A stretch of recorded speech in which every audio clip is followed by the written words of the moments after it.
Broadcasting live from the Forbidden Orchard on the plain of Kamigawa, it's TapTapConcede. Hi, I'm your host, Nelson, today, and joined with me are Kathleen. Woohoo! And Wheeler. Thank you for having me. It's great to be here. Well, it's great to see you all here. And it's great to be here, too. I guess this is weird for me. And hi, I'm going to introduce our sponsors now. We'd like to thank Card Kingdom. CardKingdom.com/LRR, a place where you could buy cards. And we recommend you do so. They have super fast shipping, and they have always been great for us to deal with. If you let them know that we sent you and ask for a button, please, they'll get you a little 1-inch button that says, in response to damage, I concede. You can also, so you know, get singles from Card Kingdom anywhere in the world, and you can get sealed product that's not in standard anywhere in the world. But if you want the most recent sealed product, you've got to move to the States. Okay, we'd also like to thank you, everyone, over at patreon.com/loadingreadyrun for keeping us in tasty food and sunglasses and hair products and slick new summer threads and paying for our children's expensive boarding schools. What? I wish. I was daydreaming about sending my kids to boarding school yesterday. I'm like, how many banks would I have to rob? Send your kids to boarding school? Well, yeah, I was driving down the island from camping on Cowichan Lake, and as I passed Shawnigan Lake, I'm like, oh yeah, Hogwarts. I wonder if there's any chance that anyone I'm related to will ever go there. I would say nil, because it's not real. No, but I mean the Shawnigan Lake School. Academy. Yeah, there's like one of the like fanciest schools in Canada is just up the island in like a little tucked away corner of Shawnigan Lake. I feel like the real expense for sending your kids to boarding school as soon as possible is not the boarding school, it's the therapy after. And you'd have to be as rich as Ian Fleming's parents to send you to boarding school. Well, that's probably not going to happen. But what is going to happen is the three of us today are going to talk about the process of making Punt, Counterpunt. You're familiar with the PPR and, of course, the best 10 minutes of the PPR, that cute animated segment where Wheeler and I pretend to debate about the various merits of Magic cards, but something weird always happens. Pretend. You've been seriously debating this whole time? But before that, we're going to talk about what else is going on in Double Masters, and we're going to discuss the various merits of the cards in Double Masters that we've seen so far on the spoilers, which ones are our favorites, which ones make it more attractive to buy the set, and which ones we think are just cool. Yeah, and which ones we're pumped to open when we do the Double Masters pre-release, which is coming up at the end of the week. That's right. Real soon. God. It's Really? this Saturday. It'll be in the description. At time of release. You only have to wait until the very next Saturday, a.k.a. this Saturday, to watch the PPR. Please watch the PPR. All right. And now I'm going to take my invisible scissors and cut through the beginning of the main part of the show. But first, I'm going to look back and say, how'd I do? How'd the intro go? That was my first one. You all came along for the ride. That was very smooth. Producer honestly. James gave me a thumbs up. I'll take it. I'm pretty sure Graham talks about what we're going to do first and then does the sponsors, but that's okay. So, Double Masters. What are we hyped for? Yeah. Double Masters 2. Double Masters. Right. Yeah. The Canadian Double Yeah. Masters. That's right. It's double. We're hyped for a lot of Tim Hortons jokes at the PPR, right? Where are we going to try to make sure we get at least one Tim Hortons joke in per round? I think we're like contractually obligated to remind people that we're Canadian, honestly. My goal is to have at least half of the guests leaving with Bud in their vocabulary, their lexicon now. Every time I walk out of this room, I'm going to let someone know that I'm just going out for a rip. Yeah. But I'll be right back. Yeah, and if anybody does anything silly, we can be like, oh, you goofball. You goof? If somebody calls you a goof in Canada or a goofball, it either means that, you know, it maybe is a term of endearment or it's slang they picked up in prison. I'm not joking. Unrelated to the prison joke, is it too late to get Megan and Maria in as guests for the PPR? Darn. Every time someone puts Canadian on a Midwest adjacent. Canadian / Minnesota accent, I think of you two. Okay, well, I'll start. I have a list on my telephone here. These are the cards for which I think it is exciting and, perhaps financially interesting for you to open booster packs of Double Masters. Let's start with an uncommon. I don't think we've seen printed in a booster pack set since Modern Masters. No other words afterwards. Oh. It's Path to Exile at uncommon, And it's got the groovy Gateway promo art. I forget the artist. I can't read that. All from of here. our eyes are bad. Well, it's also like 8-point font. Dang. Like 10, Is like it Raj? 10 feet away from I think us. I think it's Path to Exile. Maybe producer James can tell us who the artist for this, because like we're looking at a screen that's very far away. It's very cool. It is Raf Sarmento. Thank you. Thank you, Hey. Raph. Yeah, cool art. Sort of looks like the creature is leaving of their own volition. Right? And I like that for them. You path your own thing sometimes. In games you're going to lose. Yeah, that's true, Yeah. actually. Yeah. You always feel so good about it, like, yeah, now I'll have 4 mana. And then you untap and you're like, no, I'm just dead no matter what happens. Anytime someone does that, it's the like, I got a ramp. It's like, no. No. I think that's just an admission of defeat. If you path your own creature, untap and cast Primeval Titan, sure. Yeah, That has happened once. that's like 3 paths. It happened once, right? Probably. Yeah. That's like the kind of unusual once in a lifetime play that we put in a Friday night script because Yeah. it's so ridiculous. Okay, so that's a good one. Moving on. Smothering Tithe. Only the second printing ever for this card, I think. But Do you pay the 2? extremely quickly became a commander staple. Yeah. And it's basically up there with Ristic Studies now, where people have started cutting it from their decks because it's so good / annoying / paint a target on you. Play a lot of mono white and commander, and only certain decks get the Smothering Tithe, just There you because go. it's like, I don't want to do that. Yeah, you've got it. You know what? When you sleeve up the Smothering Tithe in your deck, you've kind of also sleeve up the right player. Like you got to like put your tight shirt on and be like, okay, we're really playing Magic tonight. Yeah. You know? Yeah. Yeah. I've got to like remember to ask people if they pay the 2 every turn, and if you don't want to do that, you just don't. Yeah, there's a certain play group who wants to deal with that, and there's a certain play group who might have better things to do. Yeah. I read a really good quote on Twitter that was kind of towards like combo-ish stuff, but also stuff like Smothering Tithe that is just really taxing. Is when you're playing Commander, play with your friends, not with your deck. Sure. And it's just like, think of all the time you spend being like, do you pay the 2? Do you pay the 2? Do you pay the 2? You could instead be like, how's it going? Yeah. Hey, nice I like shorts. your haircut. Yeah. Oh, Yeah. do you want a drink? Like, you could just I'm spend just it. going out for a rip. Can I bring you back a coffee?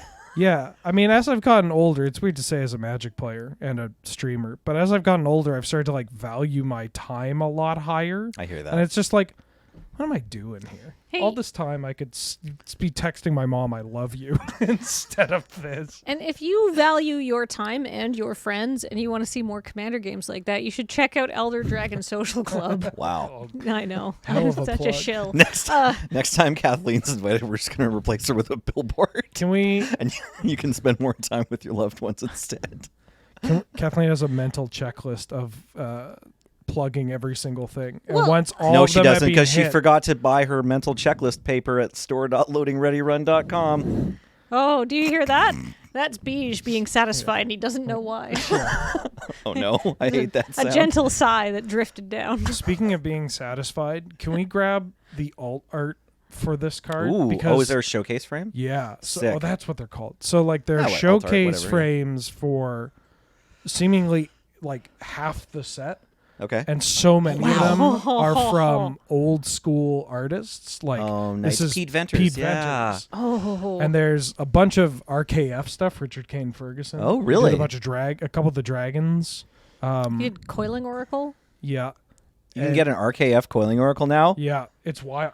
I saw Mom, that. if you're watching, you've got my birthday present figured out. I thought it was fake. I was just like, why would RKF do a Coiling Oracle? No, that seems sounds incredible. That's not like a I mean, it's a iconic card, but it's like not a card you would be like, okay, Mr. Ferguson, sir, can you do one more piece for us, just please? And he's like, okay, I will. Throws a sword over his shoulder. Like, Right. I don't know. He's just, it didn't seem real at Right. the time. It's like Coiling Oracle neither becomes a 2020 nor like attacks and then damages your opponent before blockers or whatever. You know, like those are kind of the cards we I don't expect from 'em. headbang to Coiling Oracle. Right. I get it. Um, It's not a big payoff. yeah. Mind if I Looks great though. pitch another card? Not Please. to take over on No, that's okay. I'll come back to my list after. specifically Let's keep the talking. showcase version of Chaos Warp. Oh yeah, I was going to talk about that one too. Yeah. Now, not everyone is a fan of the Folio family and their art style, but I've been a long-time defender of the value of sort of the comic book, cartoony kind of comic relief art that Phil Folio and it's Kaya, right? Kaya Folio have brought to the game, and this is Phil Folio's first piece back at Magic since Mirage or like Weatherlight or something. It's been a while. It's been a minute. But you know what? It's perfect for this. It's fantastic Chaos Warp art. Also, could I draw people's attention to the fantastic flavor text? Confused but undeterred, the butterflies charged into battle. That's a very good like attachment for Folio art. Yeah. You know? Sometimes you can be a little bit goofy. The brief, it's fun. I feel like they probably knew, whoever was art director for the set knew that like this could be a home run, and it really delivered, right? Like we can give this art description specifically to Phil Folio and get a banger like this, right? Yeah, exactly. And I think that's like, it's important to remember, like, yes, Magic is a serious game. You're asking people to pay the 2 all the time. There's triggers to remember, you know. But also, like, it's supposed to be a fun game. And I think having a little bit of comic relief, a little bit of lighter stuff, then puts the dark stuff into more relief, right? Yeah. You know, when you have a range of things. So I think it's important. Yeah, Obnixilis doesn't seem half as scary without Obnixilis's cousin taking a bath in a nice, comfortable Ice Age sulfurous springs, right? Got that art on my wall. Awesome. Yeah, the like chasm between like how much designers and developers care about fun and how much your like players, or at least the, you know, enfranchised or terminally Twitter online players care about fun is huge. Yeah.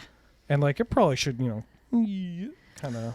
Yeah, it's easy to forget that like the game drew you in with the fun stuff, right? Yeah. It's a game. No art pun intended. Yeah, it's just like somebody plays their RKF Dragon. They take themselves very seriously with their like, you know, I'm the Bone Lord .deck, and you're just like, haha, butterflies. Moving on, we've got Teferi's Protection. This has been printed as a judge foil, but otherwise only in... It was a commander set, right? Yeah. It was like a small... 2017. An old commander set. 2018. Yeah, like one of the first few. Really popular in Commander, just sort of like kind of along the lines of cancel, you know, just like a straightforward answer to like, are you going to die? Okay, don't die. And yeah, a lot of people like playing this one. It's less of a feel bad, I think, than a Smothering Tithe. Ooh, and another very that cool. Teferi and his daughter? That's what I heard, on Twitter. Nyambi? Yeah, Nyambi or Nyambi. But taken, you know, quite a bit apart in age, I guess, or time from... Sorry, there was also a Secret Lair Teferi's Protection, too, with a young Nyambi, right? Yeah. Yeah, somebody tweeted that one, so thank you for that. But yeah, very hot card. Nice to see it. We've got... I have one dumb card. Uh-huh. I am excited that Deep Analysis is back. Awesome. Just for the memes. Okay. Look, it's something I can, like I said, like, this is the kind of thing that, you know, goes into a Friday nights. Actually, I guess it's never been in a Friday nights, but it needs to now. That's so...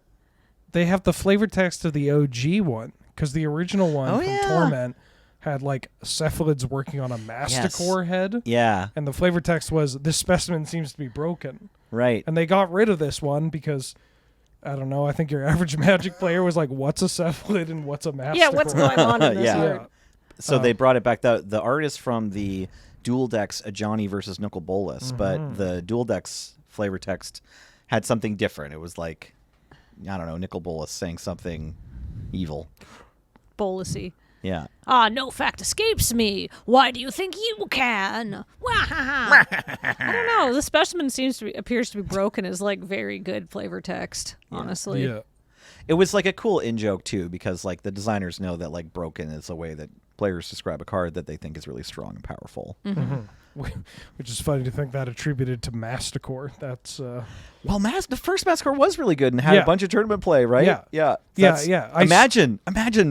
I still feel that. Like, I'll look at it and think about it for Canadian Highlander and be like, I mean, yeah, I could probably get away with playing it, right? Yeah, it's fine. It's a 4-drop. Are we doing this on purpose? We both just change our legs at the same do you know time. you don't know about the TTC leg thing? No. What's the TTC leg? Well, yeah, during the show, you're going to subconsciously rotate which leg is pointing towards which, and usually we'll do it around the same time so that you're like lined up with your co-hosts. Oh, no, Not I'm doing literally- Oh, go ahead. I was going to say, literally, I think Wheeler and I literally just moved our legs at the same time. My Yeah. ankle was getting stiff, though. Yeah, I'm just doing a basic instinct thing. Oh. Like it's a basic instinct to like switch my leg. Oh, Yeah. good. Yeah, that's important. Okay, so moving on, we've got a trio of counter spells that you can't usually find in a set. There's Force of Negation. This might actually only be the second printing for Force Negation. Was it in something? It was in Modern Horizons. Modern Horizons and Double Masters too. Yeah. Great card, very popular in Modern. James. Oh, sorry. I No, was you go just going to ahead. say, Go ahead. yeah, to make it easier on James, every time a card comes up, if there's showcase art, Wheeler wants to I'm see gonna it. I'm gonna need to talk about a nice Hildebrandt piece. Yeah, it's a Yeah. nice Hildebrand piece. Oh yeah. Also, just nice strike and oppose. Yeah, I like the idea that you can counter someone's wicked spell with just like doing Disco Inferno. Yeah. It's kind of a dab too. It's like we're dabbing downwards, sort of. right? Dabbing downwards. Dabbing downwards is going to be the name of the next podcast we start. Oh. Tales of Magic players failing miserably. It's important when you're With a writing smile on their jokes that face. you don't dab downwards. Yeah. I just No. assumed dab downwards was a new yoga pose. Yeah, I the was- downward The dab. downward dab. Yeah. That's how they get the new generation into yoga. Yeah. Isn't the lotus position bussin'? Kid- there's only two groups of people nowadays that are dabbing. There's elder millennials and the children of elder millennials, because I have seen 6-year-olds dabbing while dropping Penelope off at school. That's great. That's awesome. So that's kind of They're only going to be dabbing until high school, though. Yeah. if we have that long. Right. Mana Drain, also available in this set. Now, this card's been printed a few times now, although not that long ago. It was only got its second real printing besides like a promo foil or something. So still a very hot card. Oh, yeah, this is a really interesting... Is it Chris Kovacs? Chris Lucas? No. Chuck Lucas. Chuck Lucas. Apologies, Chuck. That's a good name. It is a good name. For like a name with two, like a full name with two first names, that's a great combo. Yeah. Actually, LUKACS is how you spell the last name. So, Lucas. is it Lucas? I'm not entirely There's a sure. second CK sound. It might Lukacs? be Lukacs. Or Lukacs? Lukacs. Well, Chuck, I hope we're at least saying your first name correctly, as we've clearly butchered your last name at some point or another, maybe all of the times. But thanks for painting this beautiful Mana Drain. If you know how to pronounce that person's name, please let us know in the comments. We're not going to read them. We're not going to learn anything. We won't change our behavior. But I think it's important that you engage with the YouTube algorithm for my own purposes. Yeah, also, if you want to let us know your favorite fancy dessert, if you don't feel like trying to figure out how to pronounce this name, let us know your favorite fancy dessert that you're going to go get yourself after you get Mana drained completely out of a game. When I was 19, I had a chilled mango soup, Ooh. and it's the best thing I've ever eaten. And I've never been able to find anything similar I've to never it heard since. of that. Yeah. Oh my god, it was so good. Like mango, like pureed with coconut milk or something. It Maybe? must have been. It was just life changing. When you were 19, you're sure this wasn't a dream? Positive. All right. So long ago, though. Yeah, I know. Okay, I forgot the third one. What's the other third expensive counterspell that's in this set? There's Mana Drain, there's Force Negation, and there's another really good one, right? Isn't there a third really good one? No? We've been thinking of Mana Vault. Force. Oh, well, Mana there is Vault's Mana in- Vault. Maybe I was thinking of Mana Vault and got Mana Drain and Mana Vault confused as the second counterspell. So Mana Vault is also in this set. And this art we've seen before. It was first on MTGO, but then has already been in a modern, not on Modern Horizons, but another Master set, I think. But then this new art is so cool. That's a Steve Prescott. Yeah. So Steve giving us some like Mana Vault on the plane of Capenna kind of vibes. Yeah. Yeah. I like how someone was like, "What is this for? Why do you have to pay for it?" And it's like, "Oh my goodness." Oh, you sweet summer child. That's right. Now we did mention this one on our previous Arts TTC, so I'll go on. Like, just to have a solid, this is what Nelly thinks you should be happy to open. We already did talk about Damnation and Imperial Seal, although I mentioned it briefly. Like, Imperial Seal is sort of the biggest reprint in this set. This is the second printing of Imperial Seal besides a Judge printing, and like Judge foils are extremely limited, so they don't affect the supply that much. But this one will mean that you get an Imperial Seal very affordably, whereas currently Imperial Seal is like, I don't know, it's probably, is it like top 300 most expensive cards or something like that? Yeah, it's pretty. It's pretty expensive now. For like getting rid of stuff from beta that is just expensive because it's like for no reason or whatever. Yeah, but like just pure lace or whatever. Yeah. What do you think of this showcase? I kind of wish they kept. I mean, I like Mark Tadin's work, but I kind of wish they kept the source material. Sure. Jesus. Kept it, still the Imperial part. Right. But I get it. I mean, they're in an ornate room. Like this. Give me that P3K. Gee, I looked up how much that P3K Imperial Seal is on CardKingdom.com, the home of singles, and it is US $1,400. The Judge is like half that, but still. I gotta say, And Judge is the same art, although it's like foil and not first printing. I don't mean this as a humble brag, but as someone that has been owns an Imperial Seal and has been playing with the card for like a decade, it's really bad. Yeah, it's like not it's good. just not a good Magic I also card. own one. We had it on the points list for the longest time. Or do we still? It's still there. It's still one It's 1 point, point. right? But we had it the same values as Vampiric Seal for a while. Yeah. Or Vampiric Tutor for a Yeah. while. And eventually the Seal haters, which is pretty much everyone who's cast Imperial Seal in Highlander, we won out and got one of the points removed. It's so bad. I like if you're comboing in Commander, you want it for cube or whatever. That makes sense. Yeah, it has a place. It's just know that like yeah. once I'm waiting for the disappointment. This card stinks. Be excited to open it. Yeah. Be excited to open it, put it in your deck, find out how much it sucks, sell it if you can. That's going to be the life of Imperial Seal, unfortunately. Damnation also in the set. We don't have to talk about. It doesn't have new art, but it's a good one. Been reprinted like Is more there recently? is there showcase art for it actually? No, I don't know. think so. Okay. Oh, there is. Oh, damn! I hadn't Whoa. seen this yet. Is it Kev Walker? Oh my Looks like it. god. No, it doesn't look No, like Kev Walker. Ian Miller. Ian Ian Miller. Miller. Sorry, I just saw the LER. Yeah. We're trying to read the. We font. can't read these cards from here. I know they're like as big as our faces for you, but the monitor's really far away I from think us. the Sorry. artist is named 2x2. I think the artist's name might be Sorcery. That's really.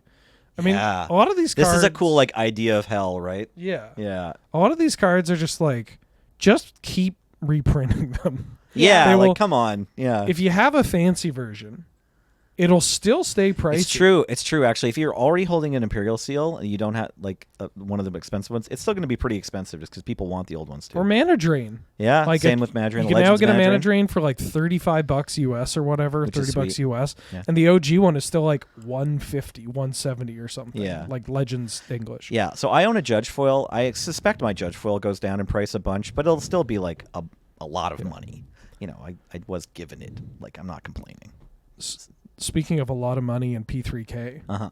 can we talk about Warrior's Oath? Let's talk about Warrior's Oath for a hot second. What's a Warrior's Oath, Wheeler? Well, Warrior's Oath is a 2-mana sorcery originally printed in Portal 3 Kingdoms that says take an extra turn after this one, and at the beginning of that turn's end step, you lose the game. But the P3K version, like the one we have on screen for the viewers, the Double Masters, first time it's printed, the P3K English version is like $500 or $350 or something. It's my favorite reminder text in all of Magic. You don't lose if you've already won. Yep. Nice. And That's like- really important. That's a good mindset. Yeah.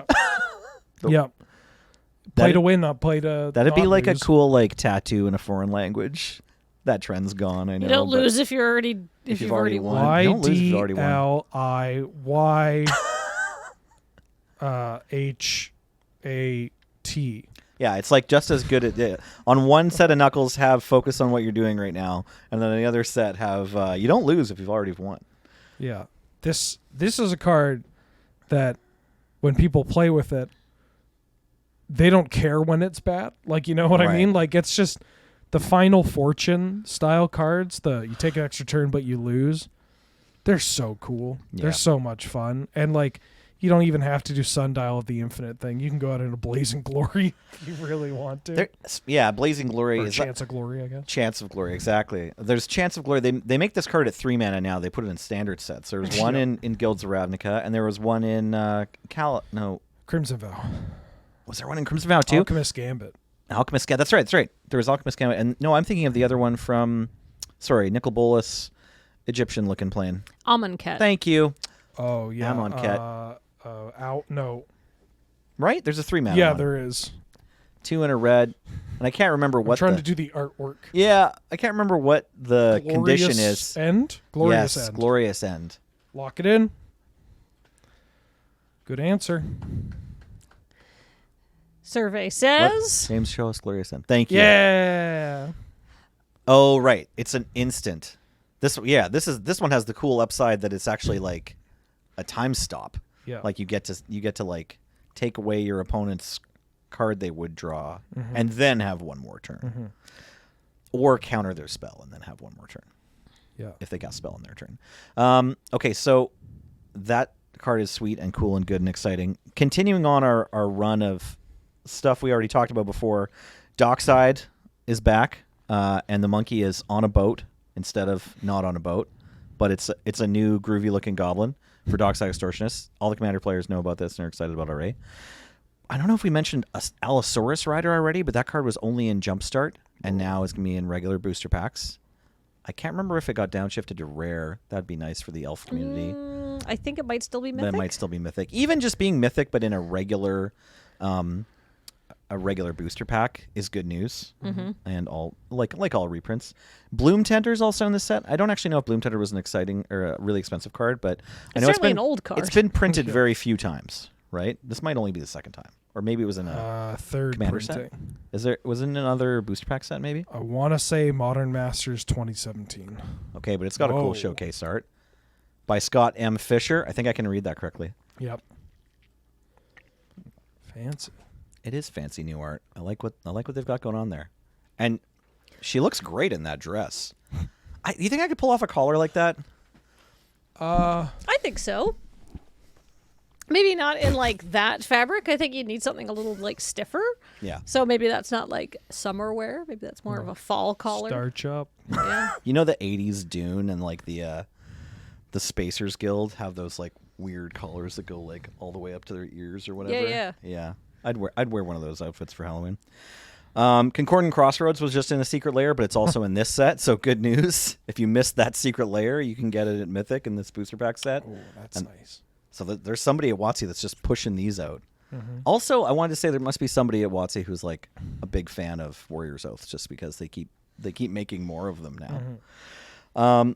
Okay, and then lastly, two cycles, one small and one bigger. It's the Eldrazi Titans. They've been in a few sets, but people still want them, and they're still good opens. So you can find Emrakul the Aeon's Torn or Ulamog or Kozilek.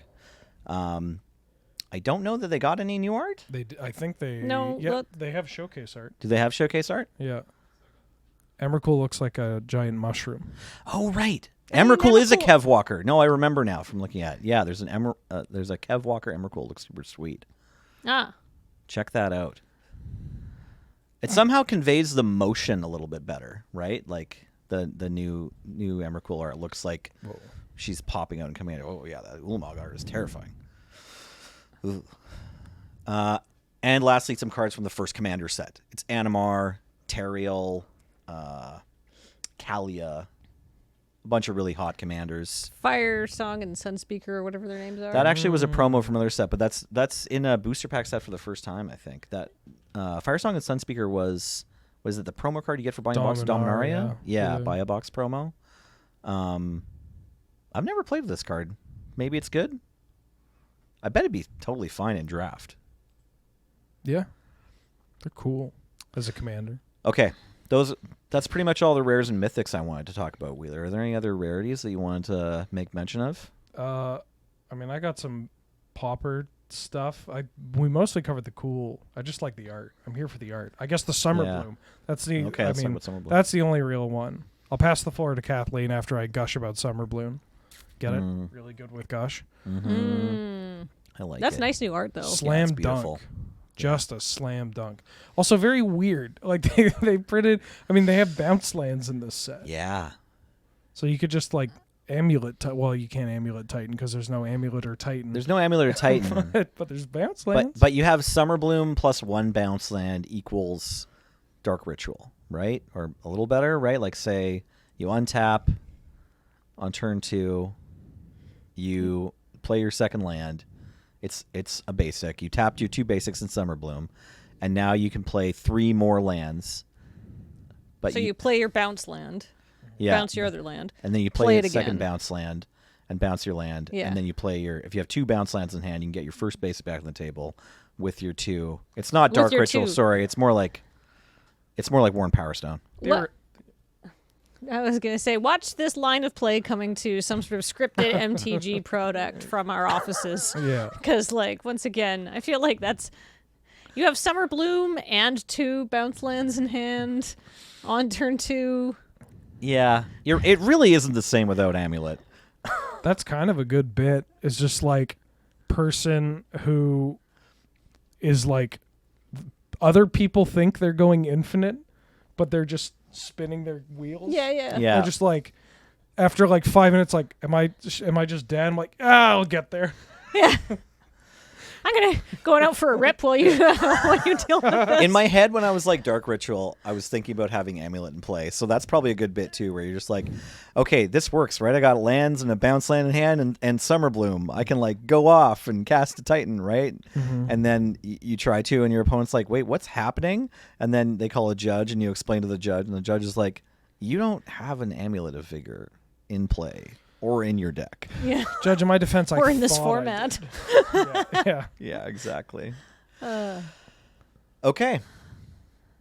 Well, Well, the 3 of us are here. yeah. So, Kathleen, how did Punt Counterpunt start? Well, there was this thing that was... There was a panini happening. There was a panini. And we needed content to go between rounds because we were doing everything remotely, which required quite a bit more changeover time than we had previously. Like previously, we just like run an ad break while like 3 people left the room and 3 different people put on microphones and came in, right? So it did not take long to change over rounds between in a PPR. But that doing that in 3 minutes was very ambitious for the remote PPR. So we had to come up with a bunch of new things to do. And also we had to come up with new things to do that could be completely done remotely. You know, I don't know how the idea... I think the germination of the idea is that you guys had previously done like these jokey debates, and it's like, what if we turn that into a thing? What if I insert myself in some way, even though I have nothing to contribute to the actual debating? And then, If I may. oh yes, please go ahead. The original idea was to make like a Magic equivalent of it goes with any kind of sports and probably some political like shows as well, but like there's this style of sports TV where you have like one moderator and then you have a person on one side and a person on the other side, and they're just like debating a single topic. I went with like the basketball commentators that do it, and they're just talking out their ass. But they're all like, it's usually just like they're either, you know, analysts or former like players or scouts or whatever. But it's people who are informed and know what they're talking about, and realistically, the point of those things are also to fill time. Yeah. In a broadcast, right? And they're also very stubborn. There was They a- will You got to be really start confident, screaming. right? So there was I've always likened it to an old bit on the Daily Show called Even Steven. Okay. Did any of you watch this one? So I this have was seen the Daily Show, but I don't remember. this was even this seeing was it. 20 years ago, Okay. like when Stewart originally took over, and this was Colbert and Carell, Okay. Oh, the wow. two Stevens, and they would basically each take an opposite position and kind of go back and forth. And what you guys do is so close to what that was, and I've always sort of likened it to that, which I thought was neat. Nice. Unintentional. I thought we were doing some version of Magic the Panelists, which is a show that you had produced so many times and wasn't around and hasn't been around during the Panini, right? Yeah.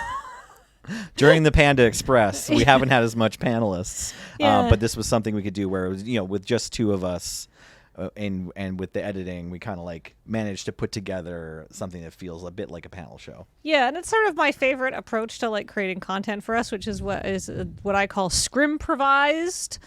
There's some talking points. It's these are the notes we want to hit. But it's not like you guys have a script you're reading off unless it's very specific. But There's been a few scripted moments, right? Yeah. Yeah. Or we need to do this because then this needs to happen narratively, right? I'd say the high point for scripting was the new Capenna punt counterpunt because all of that, typically I'll write my opening remarks and my negging the audience and stuff like that just because it slows the process down to try and improvise that kind of delivery. It's just, doesn't need to be back and forth, but Nelson and Wheeler just have at it, and I just cut it down to the best parts and rearrange a few things so everything flows nicely. I think my favorite ones for structure, which if for whatever reason, gun to our head, we had to replicate, go off the same kind of ish formula, is just either the AFR one or the Crimson Vow.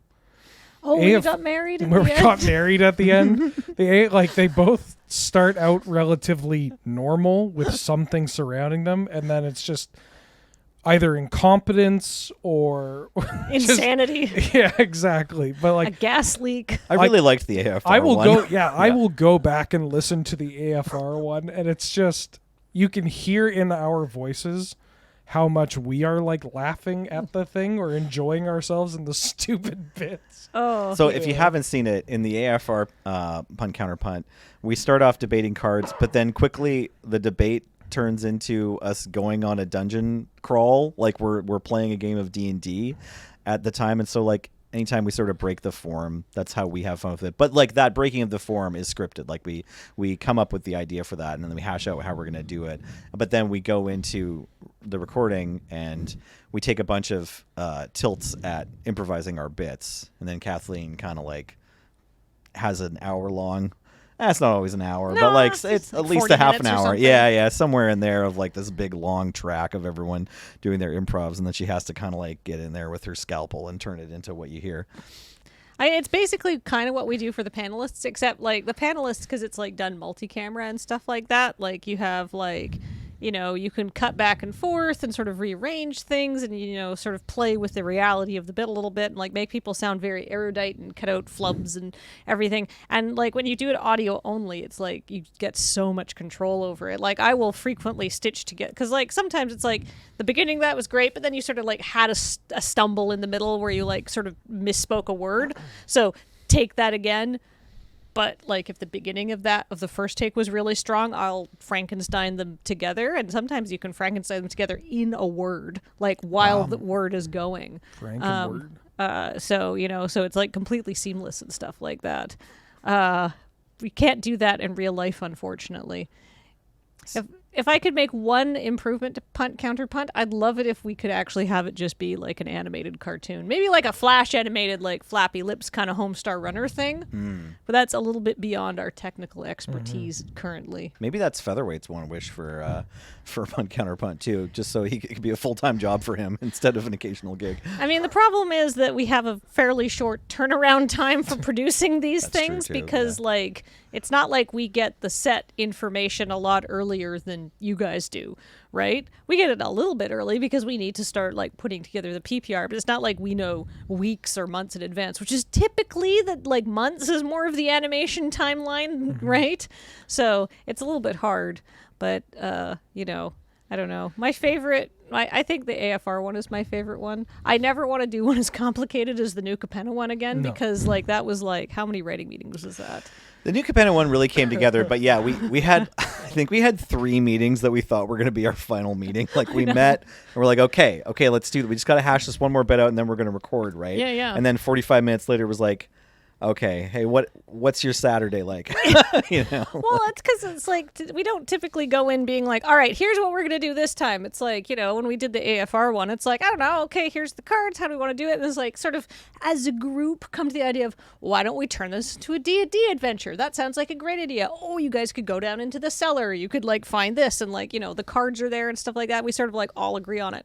And the problem is with the New Capenna one, it's like we could do it as like a whole thing. We could, have, Nelson on a quest maybe. Like it took a very long time to get the whole, I guess, frame story decided upon. Like it was definitely a couple of meetings, and then like sort of realizing that to hit the notes that we wanted to on the parody, it had to be very specific wording. It had to be written out a lot in advance. Like I actually had to I did I would say a first pass on the scripting for that. Then I asked Graham. I read everything to Graham. He gave me some feedback, and then I brought it back to Nelson Wheeler, who gave me then more feedback. And the script went through several iterations to get it as detailed and solid as it was.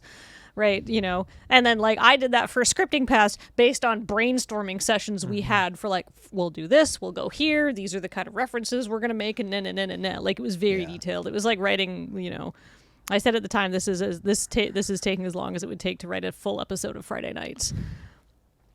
In the Kamigawa one, for reference, we just knew that we wanted to be at an onsen.